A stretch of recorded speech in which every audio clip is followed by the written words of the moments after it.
influenced by Bagul and kills the whole family before Bagul takes her back to his dimension.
Why, hello there YouTube and welcome back to 31. So we're on day 22 now, and it is our second day of 2010's week, and today I am reviewing Sinister.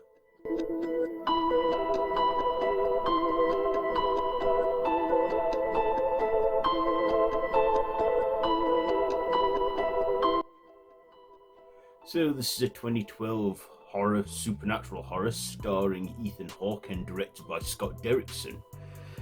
So in this, true crime writer Ellison, played by Ethan Hawke, is trying to write the next best thing. He's had one successful book, and he fears that he's going to be a one-hit wonder author. And then he moves into this house with his family where the previous family was murdered mysteriously, and one child of the family was missing and the killer was never caught. But then when doing research, he discovers this like Super 8 camera and reels of family home videos, only to find that they're snuff films and the families in it are being murdered, all individually by an unseen assailant who's videoing it. But then he gets help from researchers and a deputy who was in on the case of his home previously, and researchers into this supernatural creature named Bagul who influences children and takes them back to his dimension. And of course, throughout the film, Ethan Hawke's character has all these supernatural occurrences, all these jump scares, all these visions of Bagul, the demon. And of course, he then decides he needs to get out of that house and move away, and they do. They move back to his old house, only to discover he's actually had the whole curse come full circle, as the family that lived in the house before, they moved from a house where the family was murdered before.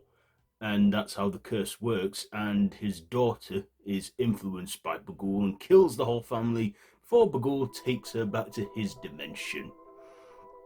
And it's one of those horrors and movies where the bad guy wins. So what did I like about this film? Well, I liked Ethan Hawke in this. Ethan Hawke says he doesn't like horror movies, but yeah, he's been in them quite a bit in recent times. And so he must be getting a knack for it. But I thought he was good in this. This also featured Vincent D'Onofrio as well as a researcher who was helping him find out about this Bagul creature. And the Bagul demon, he looked something like out of Saw, but also something just plain evil and, as I say, sinister. But also, I gotta give, it all to the jump scares. When I saw this in the cinemas in 2012, I genuinely jumped out of my skin because it was scary. It was genuinely scary, and it did make me jump. And, there were moments where I was looking away because I was like, God, someone's gonna jump out. And eventually it did, but it was like that moment where it was tension, where nothing was happening, then something sinister jumped out at you. I find if a horror film can do that, I think that's horror well done, if it can actually make me jump, because like I say, me and so many people of my generation now are so immune to these things, but this one, very, very well done how it did that, and how it made me jump. There were moments that were also unsettling, like when his kid was, sleepwalking and suffering night terrors, like when he's in that box. That is truly horrifying, even though that's what he does, night terrors. It's not to do with Bagul. But also, this film was dark, but not too dark, and I really like this film. And this film had a sequel, but I don't think it needed a sequel. I think it was perfect as it is a standalone movie. It doesn't need to franchise, but we did get a sequel, which I felt was a cash grab and was nowhere near as scary or as unsettling as this one is. And of course, Scott Derrickson would go on to do another horror film with Ethan Hawke and some of the same guys, The Black Phone, which came out in 2022, where Ethan Hawke was the antagonist, and I believe a sequel for that is in the works. Don't know how I feel about that, but we'll see when we see. But also, Scott Derrickson would go on to direct, Doctor Strange in the MCU, and probably many other films that I've seen that I've not been aware of that he's directed. But Sinister, yes, probably the scariest film of that year, and I'm glad it actually made me jump and did make me scared. Jump out and stuff. And even on second viewing, because I did see this film more than once, again, it did make me jump because there were a few jump scares that I'd forgotten about. But now I'm completely immune and desensitized to it because I know what's happening, I know what's coming. But still, the fact that it can do it to me on a first viewing, But yeah, Sinister, it was a good one. I mean, there was some dumb decisions in there, as always, like it needs to be in a horror film. There was some slow build up, some drama here and there, but other than that, it was a good one. And yeah, so Sinister, what am I going to rate this one? I will give Sinister,